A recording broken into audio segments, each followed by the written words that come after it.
আসসালামু আলাইকুম। অসম আমাৰ মাতৃভূমি, অসম আমাৰ দেশ।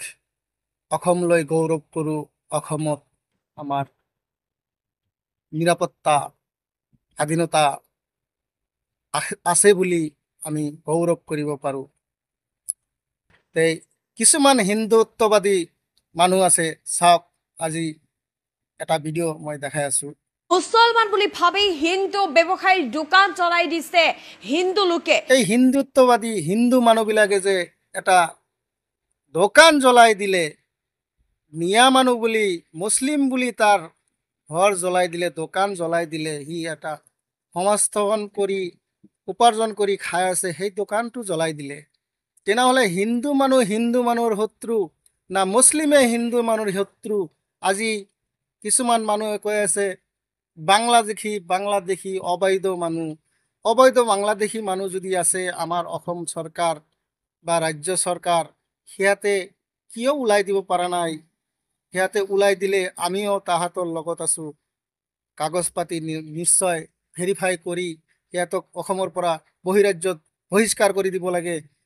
সেইমতে আপোনালোকে চাওক, আজি হিন্দু হিন্দু ভাই আৰু এটা হিন্দু ভাইৰ দোকান জ্বলাই দিলে। তেনেহ'লে হিন্দুৱে হিন্দুৰ শত্ৰু? মানুহ ক'ত বসবাস কৰিব? এইটো অসম না কিবা ঝৰ জংঘল হৈ আছে? তে আমাৰ অসমত কি অসম পুলিচ নাই, প্ৰশাসন নাই, না আইন শৃংখলা নাই? মানুহ যদি আছে, মিয়া মানুহ বহিষ্কাৰ কৰিব লাগে, মিয়া মানুহ অসমৰ পৰা খেদাই দিব লাগে। মিয়া মানুহৰ কাগজ পাতি আছে নে নাই? মিয়া মানুহ অসমৰ নাগৰিক হয় না নহয়?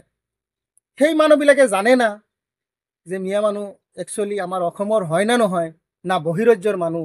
বহিৰাজ্যৰ মানুহ হিন্দু মানুহ হ'ব পাৰে, আমাৰ অসমীয়া মানুহ হ'ব পাৰে, ৰাভা, বড়ো, কোচ, হাজং সব জাতিৰে হ'ব পাৰে, কোনোবাই না কোনোবাই হ'ব পাৰে, মই মানিছোঁ। কিন্তু এইবোৰ কাম কাৰ? আমাৰ না চৰকাৰৰ, না আইন প্ৰশাসনৰ এইবোৰ দায়িত্ব? সেই দায়িত্ববোৰ যদি মই নিজেই আইন হাতত তুলি লৈ যদি কওঁ যে অমুক তুমি বহিৰাজ্যৰ মানুহ মুখেদি ক'লে নহ'ব নহয়। বহিৰাজ্যৰ মানুহ হ'লে কাগজ পাতি ডকুমেণ্টছ দি পেলাই তাহাঁতক বহিষ্কাৰ কৰিব লাগিব।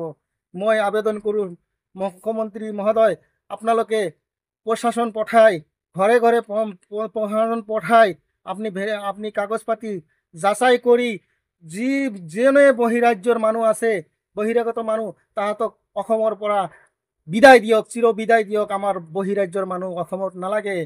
আৰু বহিৰাজ্যৰ মানুহ লৈ আমাৰ অসমত এনেকুৱা ৰাজনীতি, ঘৃণনীয় ৰাজনীতি নকৰিব।